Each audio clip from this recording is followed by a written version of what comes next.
Welcome to another edition of Women's Wrestling Weekly, the show. This is the Final X preview edition with Scott Beck, as always. Special guest today is Reese Larramendy, 2024 NCWWC champion for the University of Iowa.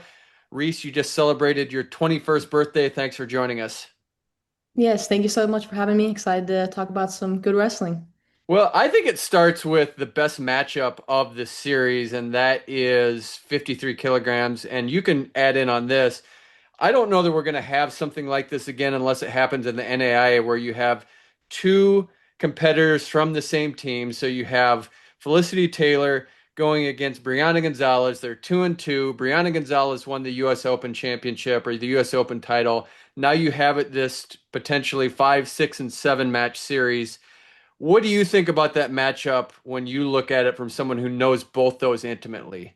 Yeah, well, I'm glad you brought that up. That was my match that I've been looking at. That's the one I'm most excited about. Being able, I've been on a team with both of them. Felicity left us last year. She's still training in Iowa.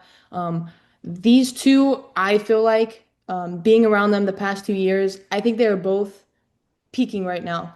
They're the best that I've ever seen them. Bree at the U.S. Open was clicking on all cylinders, right? That was the best tournament I've seen her had. And Felicity goes and shows up at World Team Trials on a whole nother level too. She made the adjustments, the changes, and that's why I'm excited to see this. I think that we're going to see both of their best versions collide head on, and I think they both wrestle very similar. You know, a lot of these matches at Final X, we have stylistic differences, but this one, I think they're both very similar.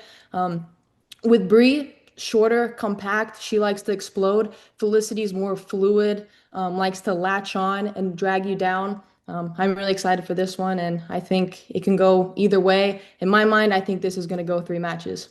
Great analysis. We're happy to have Reese on with us, and we were just talking a little bit before we started. And she said, she's wrestled a lot of these ladies, at least half of them. So it's really good to have the perspective of somebody, that scrapped with them. And your analysis is spot on to what I thought. I thought Gonzalez wrestled perfectly in the open, and then Felicity was on a freaking mission, at the trials. To me, it's going to come down to, I mean, Felicity, that version of Taylor is going to be tough to beat. But Gonzalez, that version of her, maybe I think it's going to be a who finishes. Who, if they have attacks, finishes cleanly and executes, and maybe goes take down a turn. The ones that fight and hold off the attacker and get a stalemate out of it. I think those are going to be like this series is going to be one in the trenches by either finishing or forcing stalemates. That's what I think it'll come down to. But it's interesting matchup for sure. And I'd like to know from Reese, because you've been through this, it just seems strange to me when you have this type of matchup where it's teammate versus teammate or former teammate versus teammate. You've had that with Ella Schmidt and situations like that. Do you know them so intimately that you just kind of know the game plan and what exactly they're going to do?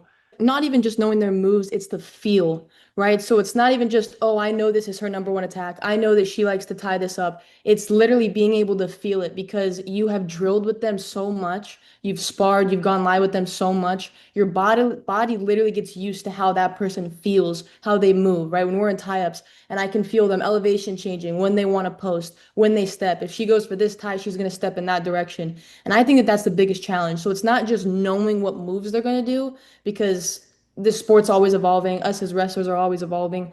But I've even talked to Ella, like when we've messed around after a match, it's just so funny how well we know each other. And it's like, you can tell that by maybe the stalemates we get in, or we have probably got in 2 or 3 positions over 100 times. Because that's just how much we wrestle each other. So for me, that's the biggest challenge, I think, when you're wrestling someone, one, a teammate, and also this is going to be their fifth time or sixth 7 time meeting. That's gonna be the challenge is who is gonna make the small adjustments. We see that with rivalries like Dakin Burrows or Yazdani and Taylor, right? It's like it's the small adjustments, the small details. That's a great point and great analysis because, and I've been in those situations where you work out with a partner all the time and the gap inherently tends to close because you know each other. And the maybe the better person doesn't want to fully open up, but over time, if you wrestle enough, it all happens. So the really interesting thing to me, I think, number one, what you said about small adjustments is important because you can't start changing the way you wrestle, right? So the worst thing you could do is say, I know she knows what I do. She knows, I know what she does, and everybody around us knows what we all do. So you can't change the way you wrestle because wrestling is a muscle memory sport. So if your approach is, well, I'm going to show them something they've never seen. These ladies have seen everything they've done. So it would mean it's a brand new technique or setup or finish. And I think that's risky to be going in live wrestling to make a senior world team where you're popping new moves that you aren't really comfortable. So it's about little adjustments, to your point, than really changing the way you wrestle, trying to trick them. Exactly. I agree with you. And I think that that's why we've seen people like, Helen Maroulis stay at the top for so long because you know what she's going to do, right? Or Hmm. Jordan Burroughs, you know what he's going to do. They don't change that. They don't But go they away from evolve. it. They They evolve. evolve. They Yeah. change up the setup or how they move, but they don't change what they're good at. So exactly like what you said, it's not about that. As soon as you do that, you try to do something crazy, it never works out the way Right. you think it's going to. For both of you in thinking this through, is there psychology for Felicity Taylor knowing that in the corner is your former coach? Do you think that plays a factor at all, knowing that my former college coaches are coaching against me? Of course. I mean, and I can't speak for Felicity, but also will say yes. I think it absolutely does. I think pretty much anybody would say that it does. They know you, right? They've been around you for 2, 3, 4 years, however long it's been. They know the way you think. They know the way that you handle being behind on points, being ahead when you're on bottom, right? Because you've had those conversations with them. You've become vulnerable with them. So, of course, I think that that definitely plays a big part going against a teammate and having your former coaches in the corner for sure. And there's ways to combat that and get away from that. But to say that it doesn't affect you at all or that you don't have to at least work through that, I don't think anyone would tell you that. It for sure makes a difference and plays those Yeah, and games. I think you have to channel it and like let it piss you off a little bit and say now she's yeah. I mean, with all respect for her, so she knows I love her, Of but course. like if you're Felicity, she's like you're not, I don't know where their relationship is either way, but like you're against me now, and I'm pissed at both of you. Yeah, I think that's definitely a way that you can put it, right? And like Michael Jordan would make things personal. He'd come up with things that people never said just to make it a personal game for him. So I definitely think that having your ex-coaches in the corner can be taken that way, like, hey, I will show you, right? Like that's definitely something that can be going through someone's mind in a situation like that. So if I was to circle a match that is the marquee match, it's going to be Brianna Gonzalez versus Felicity Taylor. Number two, for me at least, is going up to 76 kilograms, Diamond Guilford against Kylie Welker.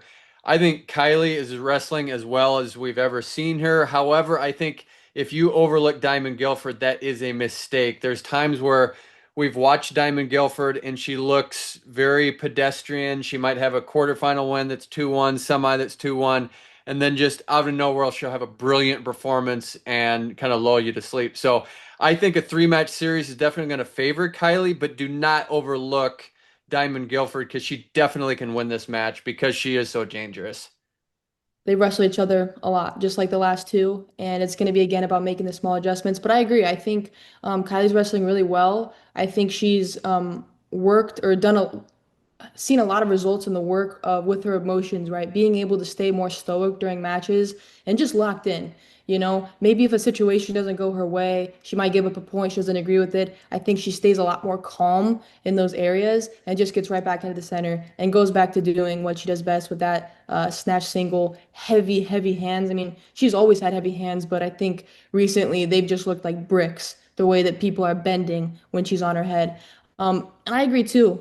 Diamond, you can never count her out. Maybe some tournaments she hasn't performed as well as others, but that's just part of wrestling. We're all like that. We all have those tournaments. So, but I agree with you, Kyle. I think that that was spot on, and I think that this is going to be a good one. Wouldn't be surprised if it goes all three, but I think it would swing from match history and how Kylie's looking right now, probably swinging in her favor, leading into June 14th. Yeah, I'm not going to fade like Diamond, but because she's made a senior world team, so she's not like some slouch, and she's won. She has great accolades. Kylie's zoning right now, and what you said is interesting, Reese, because I couldn't put my finger on like why I think she's jumping levels, and just it could be that emotional control and refocusing herself. Because we all know she has tremendous physical skills and technical skills. And I always believe that. I was talking to Dad about it, before the Open finals, and I'm like, she doesn't even know how good she can be. Like she's, I think, that good. And of all the upper weights, she's as good as any of them, and can be better than all of them. And I think she's just starting to really feel that and believe and let to what your point, control the emotion. So, you know, I mean, Guilford's crafty. She's experienced. This is going to be a tough walker to beat, and it's going to be really tough to beat her 2 matches. So I'm not counting Guilford out, but I think this is Welker's to lose. Yeah, and I will say if anyone going against Kylie right now to be hard for Kylie to move around is Diamond. I mean, she's just like sometimes she could be an unmovable force, right? Yeah. So I think conditioning is going to play into a factor if Kylie is trying to execute her game plan of moving. Diamond's not going to just fold, maybe like some of the other ones. So I think that's going to be interesting to see how Kylie handles that and if she's ready to, for 6 minutes, be able to push the pace for someone like that. Yeah, normally she's very good in the hand fight and controlling center. I mean, the one time where she just, fell apart was that gray match when she got cautioned out, when she backed out and couldn't deal with the hook. But Guilford is pretty solid and knows how to circle and position, and she can have heavy hands too. So, yeah, I mean, if anybody's, I agree. Her style would give Welker more problems than probably most foreigners, to tell you the truth, other than Japan, probably, the reigning world champ. The 2023 US Open is always on my mind, as you were alluding to that, where Guilford got up 8-0 against Adeline Gray and then got disqualified with the 3 caution and ones. But then the match before that, Kylie Walker was up 8-0, and then Guilford pancaked and pinned her, and then Kennedy Blades ends up winning that match over Adeline Gray, and then it goes into the series, and then they meet again in the Olympic trials. So goofy things can happen. So although, again, I think this is Kylie's to win, and I think she will win. I just think that Diamond, as you said, Scott, she is a 2022 world teamer. She's dangerous. And I think no matter what happens here, the United States is in good hands. Yeah, she's a U-23 world medalist. I mean, she's solid. We are now this lineup we have. We'll get to the other, weights, but if this is how it plays out, we are solid. I mean, really solid now in the upper weights. With assuming, Kilty, Blades, Elor, and or Welker or Guilford. I mean, that's going to be damn solid. 72 kilograms. Let's talk about that. Amit Elor against Alex Glade. I think there's question marks on which Amit we're going to get, especially after the World Team Trials where it was 2-1 against Skylar Grote. Only activity clock points. We know how good Amit Elor is from an underhook. Will she get to the underhook? Yes, but how will she be effective in that? Can Alex Glade kind of counteract that? In the last month, has she made adjustments? I know she's talked about being injured, and I think she was injured in that, just overcoming her first competition since the Olympic Games and winning a gold medal. Reese, what do you think about this? Do you think she's going to make the adjustments, and do you think it'll be a dominant win for Amit? Yeah, I want to touch on this because I know a lot of people were shocked by that match. And first, I want to give Skylar Grote credit. That was an amazing game plan. She made the adjustment since they last wrestled at the previous Final X and lost 2 matches, right, getting teched. Um, but I think we do have to look at the circumstances for a meet, right? First competition back from the Olympics. And you have to go back to the Olympics right after that. She's taking some time off, right? Probably months, right? Maybe just weeks, probably months. It is not easy Definitely training for months. yes. So taking off, and we know she loves jujitsu. I'm sure she spent some time, maybe just having some fun with that, rolling. She probably only had, especially with the sickness and injury she's talking about, 2 or 3 months of solid wrestling training, right? So I think that we have to take that into consideration with her performance, and not that it was a bad one, but it was a closer match than I think everyone expected. Again, credits to Grow. But I think she needed to just get that out of the way, right? Shake that off. And I think hopefully if she still was dealing with that injury, she's fully recovered. I think she's gonna need it. I think this is interesting. I like the challenges that Glade presents. She can stay really compact, right? And she can stay low, so she can keep her arms in, which we all know Amit's going for that 2-on-1. She's coming for your arms. So I think it favors Glade that she can keep her hands in, her elbows in, and she can stay low to the ground. So she's not going to be giving up her legs. She's not going to really be having to worry about that and being able to keep her elbows in, trying to not allow her arms to be given up. And she can explode. She can explode from anywhere. Gladys is a really dynamic wrestler, and Amit has great defense. So I think it probably will be a low scoring match. Not to say that we won't see lots of fun action happening. I just don't know how many points are going to score off of it, but I really like this matchup. Yeah, I mean, I think it's interesting. I agree with, pretty much what you said about number one about growth, that she didn't just, make adjustments. She actually went after her, which was impressive because nobody does that with a meet. And she brought it to a meet. And if a meet wasn't an Olympic gold medalist and a multiple world champ, she would have lost that match because it was a horrible putting, the second clock point, and I'm a believer. And, to beat the champ, you got to beat the champ. You don't beat the champ without a technical point. But that said, I stand by what I said the other. It was a horrible officiating to put her on the clock twice. When Grote was, if you look at the aggregate of the match, Grote brought it. But, I think it's good for Meat, actually. I think it's good for her to see you can't just show up. We know she has circumstances. She's a champion. She'll make adjustments. And I'd expect her to perform very well, very differently. And I think sometimes you need a wake up call. And there's plenty of time. Glad's style does give some problems. Amit likes to snap into short offense, but Glade doesn't take diving shots and low shots. Glade takes a blast with her head up from space and either hits it or doesn't go for it. So, can she get to? It'll be interesting. In the two matches or three, can she hit a blast double on a meet? And like you're saying, also a meet likes to dig hooks that the low hands are going to give that style. So well, it'll be interesting, because the meet has pretty much. Somebody will get mad at me for saying this, but pretty much zero leg attacks, right? So, so if the match gets, so if you're wrestling her, the way to attempt to beat her is kind of what Grote did. You have to slow the match down and not let her get the push outs and cut the mat off, right? Or frustrate you when you're getting pushed to the edge to taking a dumb diving single where she can go behind to a gut or a lace, So it's interesting. And Glade is hard. We saw that when she beat came back down 4 in the medal match for U23 Worlds against Mongolia, one of the greatest comebacks ever. So she is hard, So and she beat Grote. And I hate the transitive garbage because I give a meet a mulligan on that, that performance. So it'll be interesting. Kyle, what do you think? Yeah, what I want to see is how much can Glade stay from space. I think it has to be a low volume shooting match for Glade. She can't take tons of shots because we know how good of a counter wrestler Meet Elor is too. So can she stay from space? Can she stay away from the underhook and the 2-on-1? Can she get to a blast double once? And if she does, make sure you don't go back to it too often because Amit can definitely counter.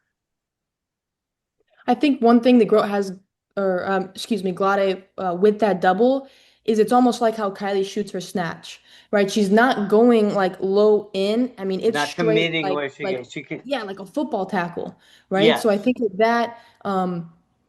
that she's gonna have to use that. I think she's gonna have to find a way, and the way that she's gonna get to her double successfully is by that short, really short change of elevations and going in, and because she's already low to the mat, so she doesn't have to do much, right? Touch and Yeah, she go. doesn't She's want to gotta get find caught angles. underneath. She does not want to get caught underneath because Exactly. Amit's short offense is phenomenal and she will score if she gets you I like Brooklyn Hayes so much, and I think this is a there. great story that she made it to the finals and she's in Final X. Everything I hear about her is she's a hard worker, diligent, does everything right. Couldn't be happier for her. I just think this task is too tall and too daunting. I mean, Kennedy Blades is just at a level that is just so high. I just think her moving down to 68 kilograms from 76, Olympic silver medalist, we see what she can do. I just think it's more about let's credit Brooklyn Hayes for getting this spot rather than her getting a win in this series. I don't know what you guys think. I think I would agree with you. Also on the point, I love Brooke too. Amazing person. I've got to spend a good amount of time with her. I've wrestled her twice, and she is strong. I mean, I can't remember the last time my arms have ever felt so exhausted after a match before. When she gets a hold of you, she doesn't let go, and you have to work your entire body to get away from her, right? But like you said, you have Kennedy Blades where strength isn't going to be an advantage. It's hard to get an advantage over Kennedy. And the biggest thing is Kennedy's length. Now, Brooklyn's longer, so it's not going to be that overwhelming for her. But it is so frustrating to shoot into someone and they can just take one step back and you're like 10 feet away from them, right? And also, Kennedy can post her hand on your head, you're just football field away from her, right? Like that is like one of the biggest advantages Kennedy has is her length.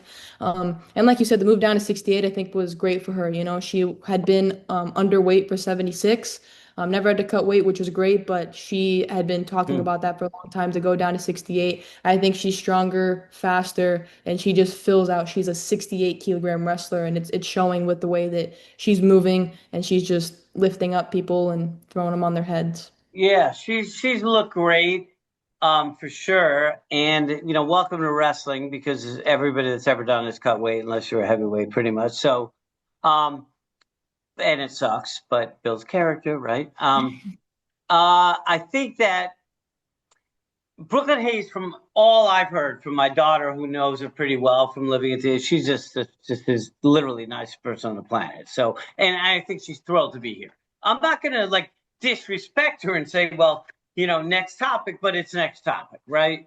Kennedy is in a different zone. I can see a scenario where minutes go by and Brooklyn frustrates her, and it's not just scoring it well. At the end of the day, though, Kennedy can score explosively and clean. And I don't care how clingy and strong Brooklyn is, she will hit some clean, explosive attacks. And she's got a full repertoire. And I hate to write somebody off, but it's just not her time to be Kennedy Blades at this point. But I'd laugh if I had to go on next week and say I'm a moron and she beat Kennedy in 2 matches. Unlikely. So we'll see. But I think it's been an amazing job by her to get there, and I think this is the right way for Kennedy. I agree with you. And one thing I will say is that I've never seen a wrestler, meaning Brooklyn Hayes, who is having more fun and enjoying herself more, win or lose. I've seen that. I saw it at the National Collegiate Women's Wrestling Championships where she kind of got blitzed by Yelena and she was smiling and she was happy and she just loved every second of it. I've never seen a wrestler like that in my life. Yeah, she doesn't know that she's supposed to be nervous. She's just having fun and happy to be there. It's a great attitude. That's what people in wrestling strive for, is to have that attitude where you can let it go and just be yourself and do your things. And it's way easier said than done. It's exceptionally difficult to do that and just go out there and be free. Scott, the match you're looking forward to is at 55 kilograms. We have Cristel Rodriguez against the high school junior, Everest Leidecker. As we've talked about, she gets better every single outing. What do you think about this matchup between the U20 world champion and this year's U20 world representative for the United States? Yeah, this is going to be a good match. Rodriguez beat her, in the Open Finals, and to be honest with you, I did not love the officiating in that match. The fact that Rodriguez pretty much backed away from center second half of the match and never got hit. We're big fans of Rodriguez. I think she's improved tremendously. She's game on, real competitor. She's great. We're big fans. I'm a bigger fan of Leidecker at the moment for a couple of reasons. Number one, I love the concept that she's a high school junior. She also wrestles and trains with my daughter at Valiant, which has Leidecker, Marulis, and Miracle wrestling in this. So it's a great job by Valiant. Shout out to them. Leidecker seems to be getting better every time every day almost. And I've seen it myself. You watch the way she competes. And I think she's got the right attitude for this. And I've heard she's looking really good in training. Her attitude's great. And I think, the moment can overwhelm you if you're a high school junior. I'm wrestling to make a senior world team. I mean, people die to make senior world teams. Great wrestlers. Alex Darian never made a senior world. Like, great wrestlers don't make senior world team. She's 17. She's got a shot, so you could say, really be stressed out. I think she's the kind of person that's like, I know I'm good. I know I'm getting better. I love wrestling. I'm a junkie. This is going to be the first of 15 tries to make a senior world team or teams, or 10. I think she believes in herself. And I know the family. She's got great support. I don't think, and great coaching, a great support among the club. I think she's looking at this like, hey, let's just see what happens. I'm going to go out there, let it fly, trust my coaches, trust myself, trust my training. And she beat me last time. I know I can beat her. I know I'm right there with her, and I'm working on things, and I'm ready to go. That's my analysis. Yeah, for me, this match really resembles like the past 3, 4, 5 years. Everyone's been talking about the next generation's coming, they're close. This match really brings it into perspective, right? Two of the youngest people on this card. You have a 17-year-old, right? And this is like bringing it all into picture, right? Of the next generation is here, and they're coming quickly, and they're evolving super quick. I really like this match as well. I think Christelle has been on a tear since winning her world championship in the U20 division in Spain. I love the way she wrestles. Very slick. Continuation with the wrestling. I really like Everest as well. So gritty, right? Very gritty. And I think her wrestling IQ for her age is pretty amazing. She still makes those like immature, small mistakes that we saw in the first match with Christelle. I'm looking to see those. Hopefully she can tighten those up in the second match. But for her age and where she's at, I think that she has a great wrestling IQ. And it comes, I think, from her grittiness.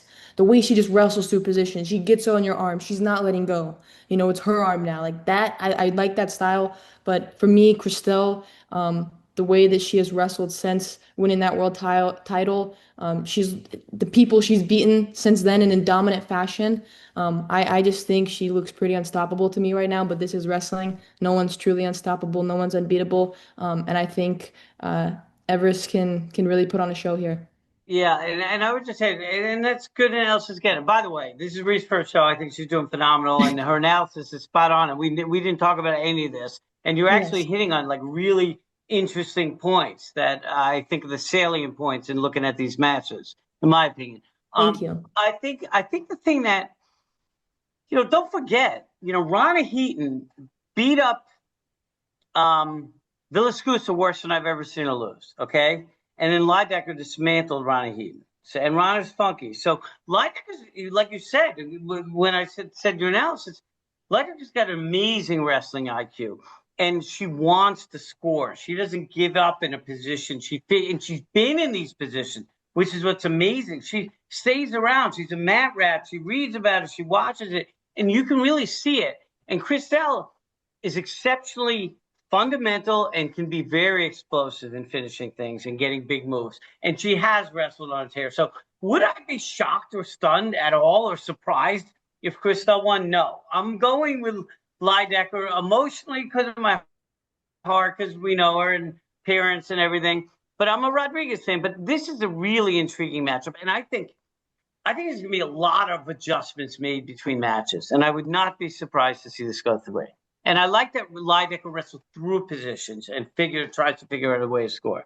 What you said there is exactly what I was thinking because we know someone's going to have to win the first match, so it is about adjustment. So let's just say it's Lidecker, and we are saying that she continues to get better. It seems like she will be able to make fundamental adjustments from one match to the next. And I mean, you can say the same thing about Cristal Rodriguez. And I love Rodriguez's style. I love the low shots. I love the hitting the ankle and all those things. And if you go back to her U20 World Championship run, she looked as good at an age level tournament as anyone I've seen. Yeah. I mean, she just looked fantastic. So this one is so fun because of that. It is a contrast in styles, and then who makes the adjustments and how do they make them? I think that's what's going to be fundamental to this series. Going to 50 kilograms, lightest weight class, we have Audrey Jimenez, who has looked absolutely phenomenal since she made her, I don't want to say comeback, but she had a little bit of an injury and then came back for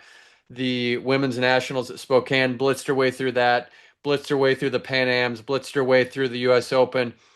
As of right now, with a 4-0 series lead over Erin Golston, who, congratulations to her for making Final X. I think you definitely have to favor her in this moment, but I'd like to see what kind of game plan that Randy Miller and Erin Golston come up with to combat that, because this is unique. You do have a 3-match series. Clearly, you have to go with Jimenez, but I'm interested from you, Reese, and what you see out of this match. I mean, I really completely agree with you there. It will be interesting. I give a lot of respect to Erin. She's a veteran. She's paved the way for so many girls. She's stuck through this sport and has done so much. Audrey is she's a wow factor, right? And for, I think the past 2 years, like she's been this rising star, and it's like she's here now. She's no longer coming, but she's here. She's on this. It's like She's not just beating some decent girls, but she's going overseas at Pan Am's, being an Olympic silver Yeah. medalist. And what I liked about that match is that she was able to come back, right? Being able to come back on a wrestler with that pedigree that has an Olympic silver medalist under her belt, that's pretty astonishing, right? So she has heart, she has the IQ to be able to, if she does get down, if she does give up points, she can come back. She was down 8-0, at 2 years ago, was it, or last year at the US Open, came back. That leg lace has been huge, and I think she has the best takedown to turn, the best transition in America. And I think that she's going to continue to get better at that. And that's what um, a lot of like the US has been preaching, and what we need to get better at is takedown to turn. It's what Japan's good at. It's what break them apart in these matches. And yeah, I'm excited for this match. I think adjustments are going to be huge. I think Erin needs to close the distance. She needs to be ready for Audrey to come out quick. She's going to shoot fast and often, and I think Erin needs to be ready to just tie her up, slow her down, be heavy on the head. And yeah, both are going to have to make adjustments in this series. Yeah, I mean, Aaron is very technical and has got to have a really good game plan for this match because Jimenez can blitz you. And I'm gonna if I'm Randy Miller and Aaron, I'm gonna look at that Guzman match and say, from Cuba, the Olympic silver medalist, well, she was down 8-0. How'd she get there? She got scored upon. She's human. So we got to look at that and say obviously looked like she was getting abused up until she turned that match around. And we always say, a good gut wrench solves a lot of problems, and a good leg lace solves a lot of problems, and she does. But Erin's got a freaking good leg lace too, so she's got to figure out a way to. If I'm coaching, and listen, Randy Miller's an Olympic medalist, right? So Erin is very smart and knows wrestling, and I know her pretty well. So you can't tell me that they know everything we're saying, and they got to figure out a way to figure out how you break through her defense and take her down and get to Erin's lace. And that's the only hope she has. If she can't get to her turn and her lace, it's going to be a tough series for Erin. She's going to have to figure out ways to slow Audrey down because Audrey's amazing. She's technical, and she's annihilated Erin when they've wrestled. So I love Erin. Can she win? Yes. The burden of proof is on her. Helen Maroulis, multi-time world champion, Olympic champion, and a world champion in the blue belt division of jiu-jitsu. So she did that. That's her most recent competition. I think she's in this mode of until you can beat me, I'm going to make the team and I'm going to be on the team. So for the foreseeable future, I think this is Helen's weight class. What do you guys think?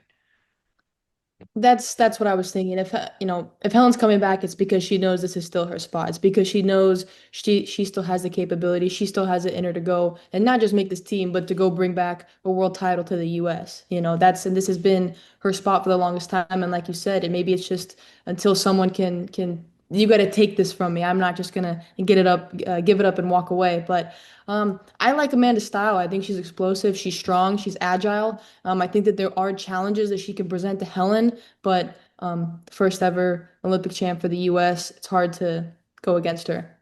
First of all, I say Helen's a GOAT, right, for the U.S. and she's got an amazing wrestling mind. And yes, if she ever senses people are going to be beating her domestically, she's waiting for it. And until proven otherwise, she'll have a hard time beating Fujinami, assuming she makes the team. Fujinami will be the greatest female wrestler ever, barring injuries, by far, in my opinion. The thing is, Amanda's arsenal. Has too many tools and too much analysis, and Amanda doesn't really have a broad array of attacks. Great hand fighter, tough, but those are the people. The one-off random losses Helen's taken in her life. Patricia Gill from Poland, Ariana Kolesnik from Azerbaijan. I'll give it an aside to that. Well, when she lost to Punja from India, they're like kind of these sloppy physical wrestlers that got in one weird position where they ran her over, or she just was getting like out physicaled, or even when she lost to Alma Valencia in the Pan Am trials. They're like physical kind of wrestlers, which Amanda is. So in theory, Amanda kind of has the style that if there's a style that frustrates Helen can beat her. But all, I pretty know the context of almost all those losses, if not all of them. And there was an asterisk to every one of them. Either Helen wasn't game on, she was dealing with injuries, her head, which she was worried about her. She wasn't wrestling free because she was nervous about her head. So I'll dismiss all of them and say, in a 3-match series, I don't see how Amanda Martinez has the tools to at this point to beat Helen Maroulis. And I'm not trying to be disrespectful at all to Amanda Martinez, but Helen's pretty damn good. 59 kilograms feels the same way. I think it's Jakara's weights. I think plural. She's been at 53, 55, 57, 59, 62. Now she's at 59. She's in the World Team Trials against Abby Netty. I think Abby Netty could be competitive in this series. I give her a 30% chance of winning this. I think it's Jakara's because she has proven it. She has the track record not only internationally, but in this series. But I think Abby Netty's tough. I think she's mentally strong, and I think she can have the game plan with the WCAP crew that they can come up with something to give Jakara Winchester some problems. Yeah, this one for me is probably the most different in styles, right? Because you have Jakara, very calm, very like, hands low, guarding her legs, shifting from side to side, like a like a lion, like just waiting to jump, right? And then you have Abby who's just very aggressive, right? And like is looking for a fight, right? She almost embraces that. She embraces the aggressiveness of wrestling. So I think if I'm Abby, I'm trying to impose that, maybe get a little bit of emotions out of Jakar to try to break that stance, break that position, right? Jakar's a world champ. She knows how she's been the best. She knows how to be the best. This has been a weight class that she's had in the U.S. before. So I think this is on Abby to really go out there, and she's gonna have to be the one to execute. She's gonna have to be the one to try to break Jakara, because Jakara is very good with her position, and not getting broken, executing and shooting when the time's right. And when she pulls the trigger, she goes, and typically she's getting a takedown off of it. Yeah, and again, I think Kyle, you had a good point. It's like a similar situation where she's, until you guys beat me, I'll stay here, And Nettie's, wrestled her one time close in the U.S. Open up at 62. It wasn't the Open; it was whatever Nationals, after COVID, I think. But and to your point, it is an interesting style clash with Jakar, very methodical, and with Abby, you have to withstand that early barrage, and she will make some mistake normally, but this is a very motivated Abby Netty this year. She's rejuvenated. Unfortunately, her father passed away, and she's using that to inspire her. And inspiration is very powerful, you know. And last year she wasn't inspired, and didn't have the greatest World Team Trials. She's a different Abby this year. And to Kyle's point, WCAP, Jenna Burkett's beaten Nettie. Jenna Burkett's beaten Winchester, and they know her, so they're gonna have a good game plan. Bruce is a good game planner. Can Abby win 2 matches again? I think she can. I mean, obviously, Jakar is a favorite until proven otherwise. And I also think, like we talked about with a match with Cuba, with Jimenez, where I'd say, well, you saw that she, yes, it was, and I would actually could argue your point. Like, yeah, she was down, but she came back, and this is an amazing thing she did. But, when you're debating, you always have to pick both perspectives. So I would say in the Jakarta match, sneak preview of how to, give Jakara some trouble. Look at the Janiak match. Janiak came to wrestle and brought it to her at the beginning, was up 3-0. She didn't over-respect her. Everybody else, including my daughter when they wrestled her, over-respects her. And I'm not saying she doesn't deserve that, but you can't, wrestle to somebody's accolades. You have to wrestle the way to beat them, And I think Abby's can do that. Whether she can pull through 2 out of 3, I don't know. Kyle's handicap 30%. Maybe that's the right number. I don't know. So until proven wrong, Winchester. But I think Nettie can give her some problems. And all she has to do is create doubt in Winchester and belief in herself. If she wins one match, I think she wins the second. Because, Janiak had that. Janiak was almost one blast double away from Jakar maybe retiring. I don't know. I mean, that's a strong statement. But maybe, Yeah, the way you guys are talking about this, I think you want to circle all of them, but this is one of those highlight circles. I think this is going to be a fun one to see. how this one plays out because you have some match history. You do have the motivation of you lose your father, someone that is fundamental to your life, and that's tough for anyone. But at the U.S. Open, she was inspired and she talked about that. And so I just think going into this, can you channel that? And that's a powerful thing because I do think it brings something out that you typically don't have when you're motivated, and motivation's a big thing, especially in a singular sport like wrestling. Moving up to 62 kilograms, we have a Final X rematch from 2023. We have Kayla Miracle, who is the favorite, going against Adugo Nwachukwu. She owns the series so far. She has won all four matches. As we've talked about, it maybe got closer on the scoreboard, but can Aduga Nwachukwu really get to her offense and penetrate through? Reese, what do you see in this match?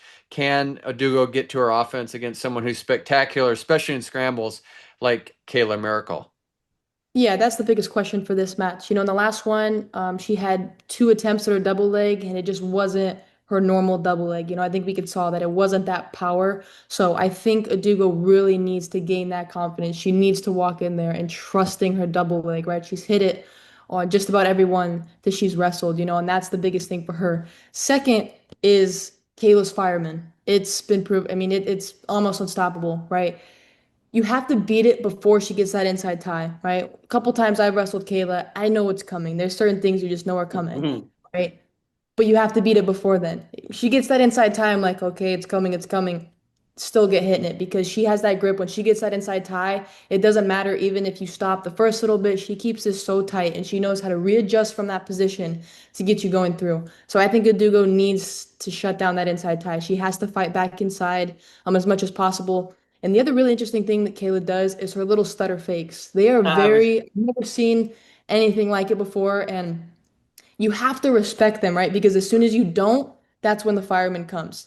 And I've never felt anything like it when I've wrestled with her. And it's like, usually when people do that, it's like, okay, like, I don't know what you're doing. But with Kayla, you have to respect it or she's hitting that fireman. So for Adugo, she needs space. She needs space against Kayla and she needs to set up, get out of the line of attack, move Kayla around and set up her double leg. That's for Adugo what it is. And if not, Kayla will just be Kayla Miracle. Yeah, and Kayla's going to be Kayla Miracle and win this in two matches. I just think they're further away than the score of the last match, in the Open Finals. And I love Adugo, but it's not her time yet. And Kayla's, if anything, getting better in my opinion. And that good analysis of the stutter step where she goes right into that carry if you don't take it. So you think you're safe. Next thing you're on your back. And the other thing she does better than anybody, if you don't react to the fake, then she'll do what she really does better than anybody literally in the world. I mean, she might have the best firemen in the world, but when she can be extended on a double and suck it in, and she knows how to peek out which side the second she feels you shift your weight to one side or the other. She knows exactly how to peek out and finish, and she is the best in the world at that. And I've seen her finish on Timbakova and Yujia Long, multiple world champs. I've seen her, Dodova. I mean, and I just don't see. Duka doesn't do enough to beat somebody as technical and tactical as Kayla. She's a wrestling genius, actually. I mean, Helen is, Kayla is too. And I just don't know what is she just going to blast all over space twice in the match for four? I just don't see that happening. I just don't. I was impressed with Dugo's turn, her gut, and what she did to win in that against Sudova, actually, when she was trying to gut left, gut left, gut left. At the end of the match, she was down four. She got left, got left. She jumped right and got the gut with 2 seconds left. That was phenomenal. Kayla's got pretty good gut defense, not impeccable, but pretty damn good. Duka's gonna have to get on top and try to turn her. I just don't see her blast double up for four. Kayla's too savvy. But we'll see. But Aduga's a gamer and she's getting a lot better. So Father Time is undefeated. So at some point it's gonna be a problem. But right now I'm still in the miracle camp. I think one more thing for Adugo too is her athleticism and flexibility, which has led to her having actually really good defense. But not just, like that's like high C or double leg defense, which Kayla doesn't typically shoot, right? So that's another thing Adugo has to try, and it's going to be really hard to bring Yeah. her to her house. And it's just with someone like Kayla, as good, as knowledgeable, as savvy, it's very difficult to do. Yeah, and no disrespect to like, and Aduga's had moments where she's had matches that are kind of off matches, like and with all this respect to Alara Boyd, who's phenomenal, multiple age group world medalist, man, national champion. Aduga squeaked by her. Kayla would not squeak by Alara Boyd at this point. So Adugo can be sloppy at times and give up a lot of points. Kayla, I would just say, just because she won 4-0 doesn't mean she couldn't have won by more. I feel pretty strongly about that. She can score when she wants to score, knows that, but she's smart enough. So she's not going to put herself in, at risk. In my opinion, we'll see. I mean, I love Aduga. I'm not trying to be disrespectful, and her time will come for sure. But Kayla, again, I'll apologize to say I'm a moron if Aduga beats her. 65 kilograms, Reese, you have the most insight on this one. You've wrestled Anya Drury in competition. You've trained with Macy Kilty in the Iowa Wrestling Room. I think clearly Kilty has been the class of the 65 kilogram field domestically and has been right there at the world level, winning silver medals at the Senior World Championships a couple times, a silver and a bronze. I just think, again, like Scott has alluded to with some of these, I don't know that it's necessarily Drury's time, but can she make improvements? Can she get to some of that explosive offense in this three-match series? I think that's what's more interesting than the wins or losses. For sure. I think she definitely will make the adjustments and changes. I've seen that from when I wrestled her in 2024 to I haven't wrestled her since then, but seeing and watching her wrestle, I have seen those adjustments made by her. And it's interesting because both of them like the hand fight and they like the two-on-ones, but they approach it differently. Drury likes to come up. She likes to jack you up, look for those trips, looks to shove you down and control you that way. Whereas Macy is just all down, bringing you down, tiring you out, right? She'll get the two-on-one and she'll just drag you elbow pass by to her IC. And I think Drury needs to be on her toes early because Macy will come out firing. If she's ready to go, if she's fired up, she will shoot within the first 10 seconds. She's not afraid to do that. Macy shoots a lot because she's confident in her ability to recover. Right. So even if she doesn't score the takedown, she can come up and we drill that a lot at Iowa as well. But even before coming there, Macy was really good there. She's got a high IQ and she's really good in those 50-50 positions, and that's difficult and that can be draining. So I like this matchup. I do expect Drury to make adjustments since the last time that they've wrestled. And I think she had a great U.S. Open tournament. I really liked what I saw from her there. I thought that that was the best she's wrestled in a long time. She made a lot of adjustments. I thought she wrestled a lot cleaner than she has in the past, and that's the biggest thing. She's got to tighten it up going against someone like Macy, who has just been there, done that. She's been at the world level for the longest time, brought back so many medals, and I'd have to agree. It's hard to go against someone like Macy right now. Yeah, it's just not happening.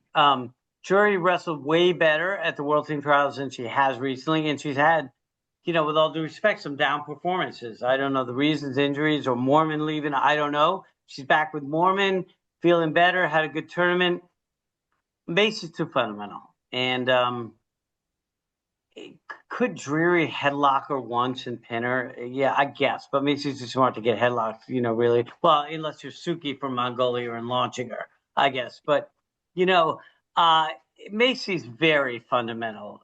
And if you're going to beat Macy, you have to beat her at wrestling and be better technically and physically and athletically. And I don't see that with Drury. Sorry. And not yet. And I like her. We're fans of her. And again, with all these people, we're just trying to give analysis. So I'm not trying to, be negative on somebody, but there's levels to this stuff. And I just don't see Macy Kilty's motivated. She's healthy. She looks good. She knows Drury and she's just going to take care of business. And she, whether she'll blitz her and annihilate her, she might wrestle two cautious matches just to know what she should do and, not leave position. But I just don't see the attacks for Drury, and Macy's too savvy and experienced to just get caught in a bunch of garbage. That's what I think. Reese, I'd love your take on why Brianna Gonzalez places fifth at the National Collegiate Women's Wrestling Championships, why Anya Drury places fifth in your weight class, and then they go on and win the You U.S. got to Open. ask God that, Kyle. Nobody knows the answer to that, but Yeah, but I'd love to get Reese's take at least. I think the I really want to hear it too. only, yeah, the really only explanation for that is just mindset. You know, that it's not that they made these crazy jumps, and skill set and all this. It's just everything shifted here. It clicked differently here. They believe differently. I know that to be true with Brie, and I can almost for sure tell you with Anya as well that their mindset changed. They had a belief in them, you know. Bree went through the entire year going undefeated. It's really hard to go into nationals being undefeated. I mean, that big of a target on your back, and you haven't not having very many challenges presented at you that year, and then just going into that tournament. I don't know what went on in her mind, but maybe with the seeding, with all this, she got a wrestler on her side that she might not have liked to wrestle. So many things go into this stuff. The biggest thing is mindset, and I know that for sure with Bree. And speaking for myself, that would be the reason. That's why I've had poor performances and then won a tournament like the next week. That's usually what it is mindset. Reese, very good point because, sometimes as crazy as it sounds, sometimes losses can be demoralizing at times, and they can, and soul searching, and, what am I doing with my life? I mean, they can go deep depending on who you lose to and how and what was going on.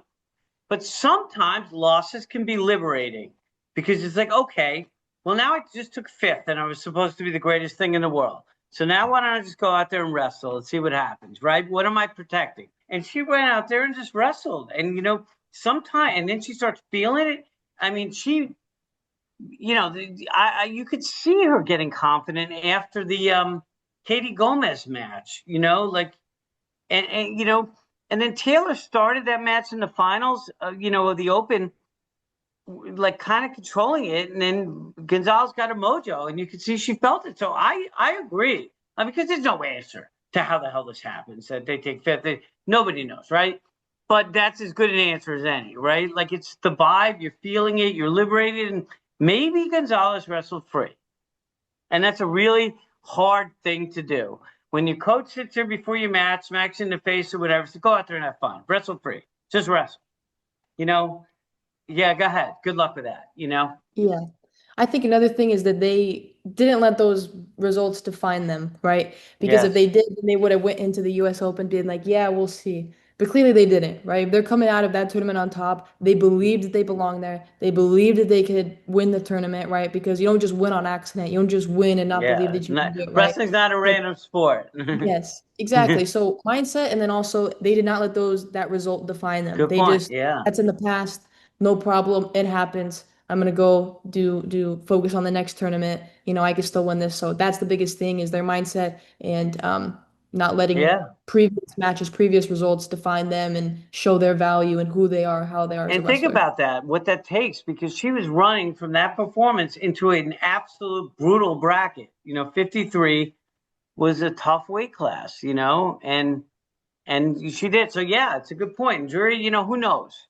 Probably same thing. Maybe just being back with Jason, just feeling good about her future. Now I know where I am. I wasn't happy there without my coach. Now I know I'm going to be here. Just loving yourself, being at peace with where you are, where you're going to be training. It may not have anything to do with the training for that tournament. It could have just been like a comfort that I know I'm in the right place now that liberated her. Who knows?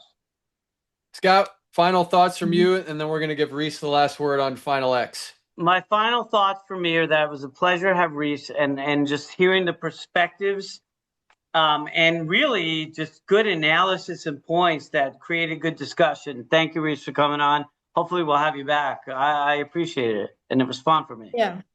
Yeah, 100%. I had a blast. I love talking about wrestling, and I'm really excited for Final X. I think that this is the best um, set of matches that I've seen for the women's side of Final X. And I think, regardless of who wins out of these matches, I think the U.S. is in good shape. And I think we're going to compete hard for a team title this year. Like I said, regardless of who wins these matches, I like the competitors that are in Final X, and I like our chances to bring home a lot of medals and hopefully a team title to the U.S.